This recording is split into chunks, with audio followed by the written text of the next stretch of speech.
Joel Klatt, I guess the caller made a comment that Joel Klatt had said that, USC is kind of failing in recruiting because they only had 2 players out of 7 in California that were in the top 100. They only signed 2 Yes. players, or something of that nature. I did not hear Klatt make the comment, but I did hear that from a caller. Yes.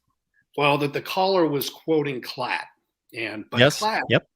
I'd seen that as well, and I was a little surprised by Klatt making that comment because Klatt I consider him a well-informed source, a Absolutely.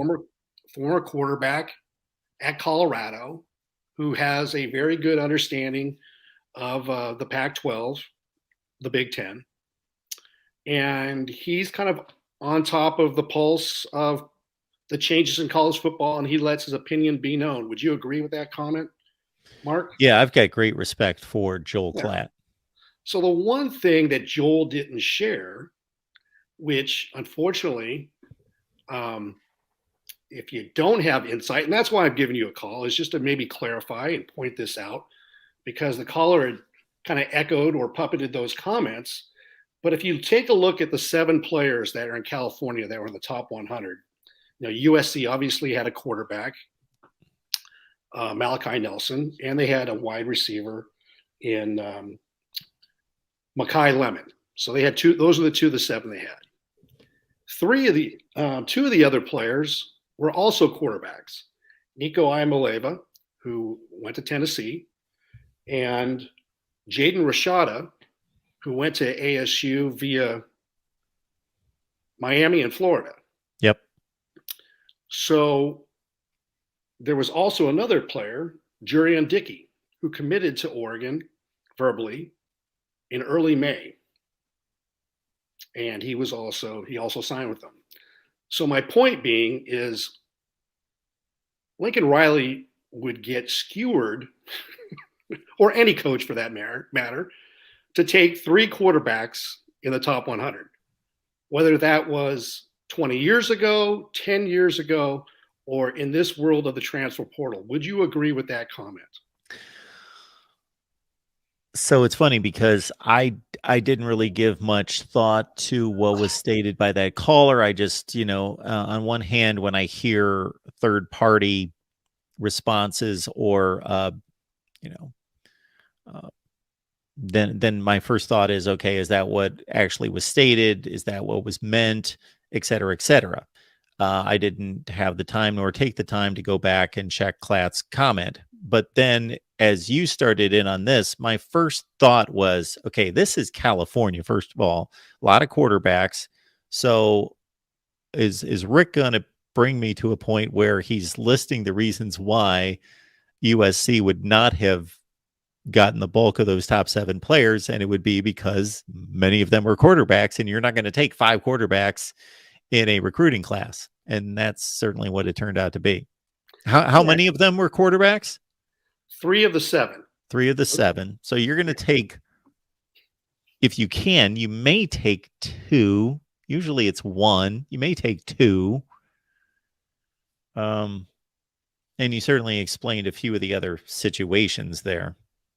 Well, I would say 5 years ago, you could have taken 2. Why would you invest the time and money to today recruit 2? Yeah. Yeah, you're not going to do portal. Yeah. No, exactly. So that's what I wanted to share with you. And then the other, there was a wide receiver, like I mentioned, Jurion Dickey. But why would USC want to sign Jurion Dickey when they already had Zach Branch, the number 4 player in the recruiting class, albeit outside of California, but he was a commit since Lincoln Riley was hired. Okay, he's the number 4 player, number 1 wide receiver in the country, and they had Makai Lemon. So why would you take that wide receiver? I think you had just mentioned that in your not so early top 25 breakdown when you were talking about Ohio State, if I'm remembering your conversation correctly, that Ohio State has 3 top wide receivers in the class, but really you want to be looking at the cornerbacks. That's who you want to be taking a look at. Do you recall making that statement, Mark? Yes, if you look at Ohio State's top 5 players signed in this last Yeah. recruiting class, 3 of the top 5 are wide receivers, which that's phenomenal. They continue to bring in just the best haul of wide receivers. However, considering the makeup of their team, that's where there needs to be some judgment along with just the recruiting rankings. Because for me, that's great. Those are all talented players, and they may turn out to all be tremendous players, but Ohio State's not addressing needs there with all those wide receivers. They're a little imbalanced in their recruiting. Just like I looked up Lincoln Riley's 2020 class at Oklahoma just because I was trying to get a read on Alex Grinch more than anything. And and there was a conversation on the USC show about his level of recruiting, and 8 of the top 9 players in that 2020 class at Oklahoma were offensive players. Right. So can you imagine what Joel Klatt would be saying if USC had 3 quarterbacks from California and 3 wide receivers in the class? Yeah. Yeah. It just, I mean, you can't win. So the last 2 players were Mateo Uiagalelei, edge from St. John Bosco, Yep. and number 91, cornerback Roderick Pleasant out of Sarah. Now, congrats to Oregon. They got those 2 players, and it was a heated recruiting battle. And good luck to Mateo. A lot of film on him playing tight end. Not so much great film on him playing edge, but they signed those players. So the one thing that Joel Klatt didn't talk about also is transfer portal. You know, he makes it seem like Lincoln Riley and USC is not recruiting well, but here's a guy who's a Colorado alum, and why do you think Colorado is being talked about today? Because they did very well recruiting and in the transfer portal. If you take a look at Deion Sanders, that's a part of college football these days, is how well you work the transfer portal. And in 2022, USC had the number 1 class in the transfer portal. And in 2023, right now, going into spring ball, they're ranked number 3. And so what 24/7 Sports does is they do an overall ranking where they, as you know, they compile the high school and the transfer portal recruiting. Are you familiar with that, Mark? Absolutely. Yeah. So if you look at it, now that early signing day is done, December signing day is done, and the 45-day transfer window closed on January 18th. You know, the overall combined USC had they have the combined number 8 class, and Oregon has the number 9 class. Oregon has 39 commits. USC has 33. So it's basically a wash. So getting back to it, you know, sometimes you have to dissect information that comes out because it's not accurate. Yeah, and that's a great point. And thank you for taking us through all of that, because you're exactly right. There has to be a lot of context taken to these classes. And now with the transfer portal, shoot, exactly what you say. I look at the transfer portal every day. I look at the commitment list for both 2023, and now obviously we put a bow on that. But 2024, I look at the commitment list several times a day just to make sure that I'm up on it and I'm ready to post something if needed, and look at the transfer portal. And that there are obviously schools that are lagging in the transfer portal. There are other ones that are ahead of the curve, and they're supplementing their classes greatly. So that has to be when the average team, and I'm just making up numbers, but I think I'm going to hit this fairly close, is signing 22 to 25 high school players in a cycle, and they're signing 8 to 10 to 12, in what we could call free agency out of the transfer portal. Well, that ranking becomes, in sheer numbers, it's half as valuable as the recruiting ranking, number one. But number two, those are generally proven players.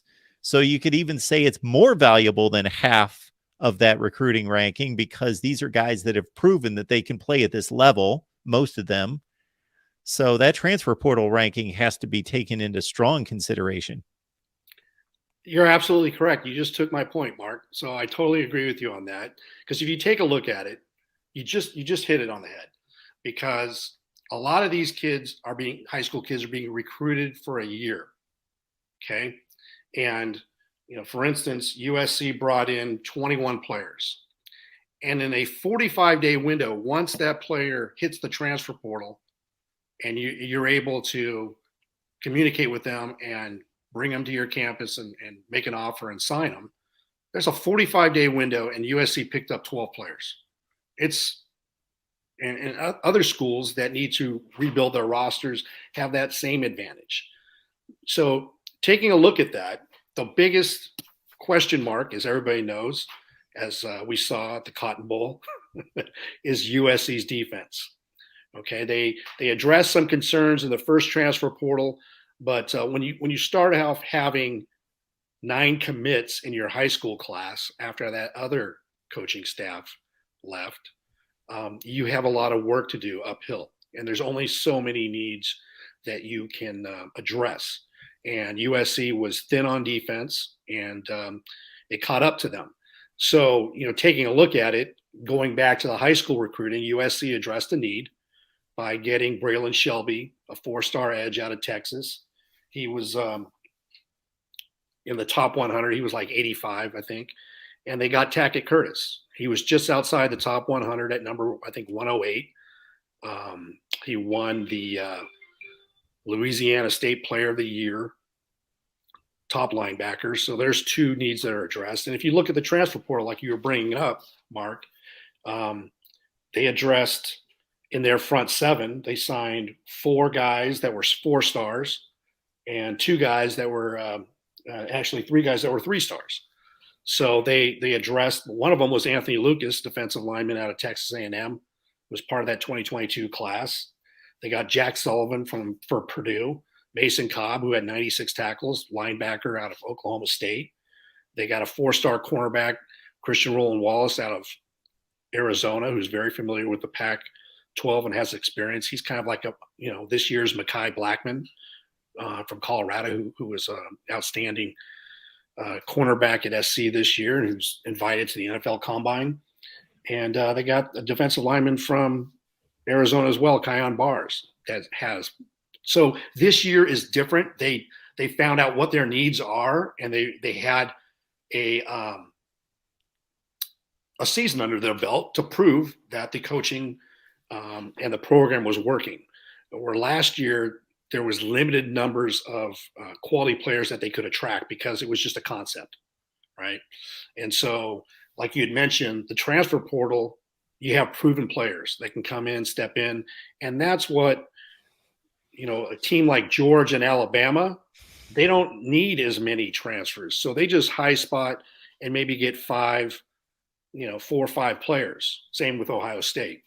But teams that are like ASU, Colorado, USC last year, Oklahoma last year, Oregon last year, they have to overhaul a roster. And now with the transfer portal, you're able to do it. I mean, what's interesting is this is like 2.0 right now, because people saw what USC did last year. Look at Colorado. They have a total of 44 players. They're basically turning over half the roster when you take a look at the transfer portal and their high school recruiting class. ASU has 47. It's just amazing what has happened in the second year of really focusing on transfer portal with new coaches coming in. Right. Well, I think that Matt Zemek on the Riley files, his guy did a good job with that. His Oklahoma insider, he brought the fact that one of the points of contention from Riley and why Riley was actually looking around is he felt he wasn't receiving the support that other winning programs were getting.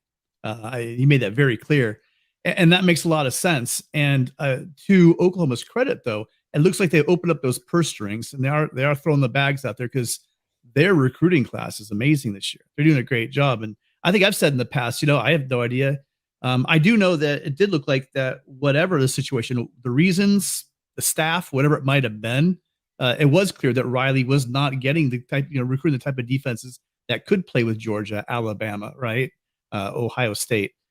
But that's not necessarily, that's clearly when I say that, it doesn't mean that Oklahoma can. I just said that that staff couldn't. What I like about his staff now is I mean, of course you want to play for your coordinator, right? You want to play a good system, but really you go to play for your position coach, right? Those are the guys that really just stay on you, and they're guys are recruiting you all throughout the year. And guys like Sean Nua, I mean, and Williams, our defensive back coach, these guys are proven stud developers and stud recruiters. So I'm not worried about going forward. And just to make the point, so our top 5 guys, all of them, if we want to include Takis Curtis, who's at 108, which is like, you're splitting hairs at 108. There's 5 guys in the top 100. Well, 2 of them, Braylon Shelby, 6'5", 250 out of Texas. Dude has some game film. And I mean, I'm a Bosco grad, and I love Mateo Uyungale. I just love that dude. But his, like Rick said, his most of his film's on the tight end side of the ball. He's a great tight end, but they not that much film on defense. And they're recruiting him on potential. He definitely is. He's an athlete and a stud, and I do believe will do well. But I think he's going to be a bit of a project. And USC doesn't have time for a project. Do you know what I mean? I think that he will do well. Mateo is going to do well at Oregon, but it might take a couple of years of development. They grabbed Braylon Shelby and a couple other guys out of the portal because David Greenshield, you said that he's not interested, or you thought he'd do better. Riley's not interested in winning like a recruiting championship. He didn't care if he wins the 247 Rivals Championship in 2023. He wants to build a roster, and how you do that is through the portal. And I think like Rick did another great job bringing up the fact that it's not about the recruiting rankings anymore. It's about that overall ranking. Because more than ever, I mean, the portal is just, you guys, football's changed. You do need to beat your base. You do need to get all those studs into your system.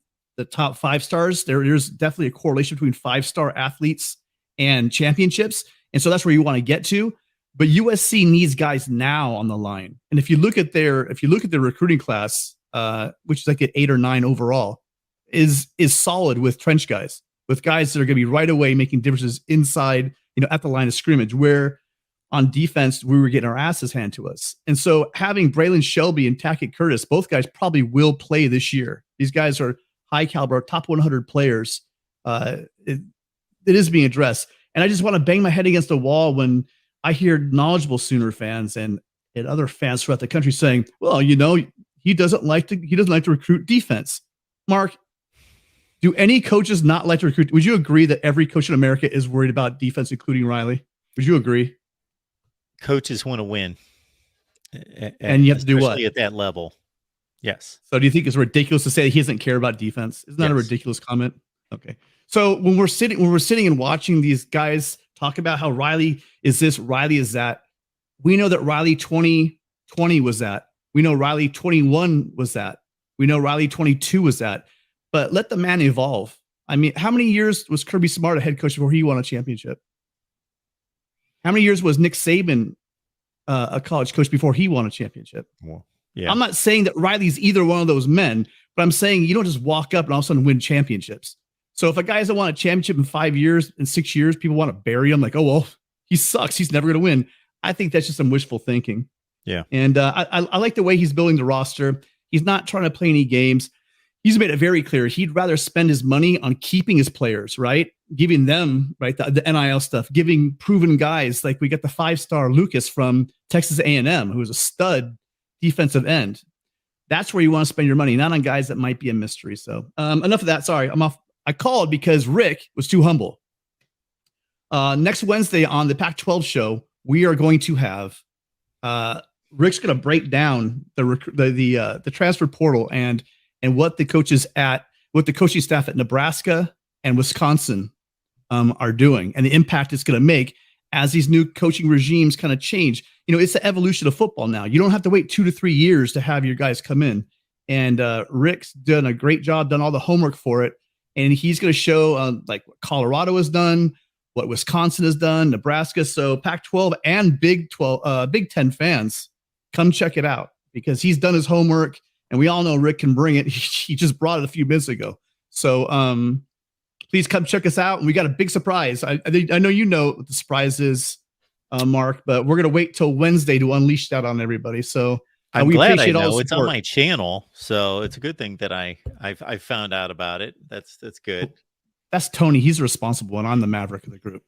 I was just gonna throw it at you, but we got Tony. We got the adult. Tony's the adult in the room, so It's good to have an adult in the room, especially when it's my property being played with. But I've put it in good hands. You guys are good to roll and run with whatever you've got.